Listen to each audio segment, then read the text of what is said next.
Hello. For this video, I'm gonna share some experience as a translator. 因为有人给我发消息，他问我当翻译的是怎么样。那现在嘛，就是我给你分析给大家听。Hindi pala madali ang mag-translator. Bakit? Kasi mamamagitan ka between the employee and the boss. Sometimes may sinasabi yung boss na hindi dapat marinig or hindi dapat, or sabihin na natin baka ikasama ng loob ng mga puso nila. Kaya naman, as a translator, yung trabaho namin minsan ay not just to translate but to salain yung mga wordings ng amo.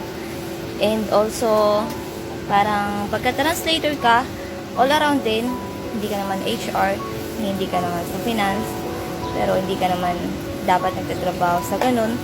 But ginagawa mo pa rin yun kasi parang naging part na siya ng job as a translator na tumulong sa mga tao, of course, kasi i-handle mo sila to respect you and para maging maayos yung flow ng process or ng production or ng company.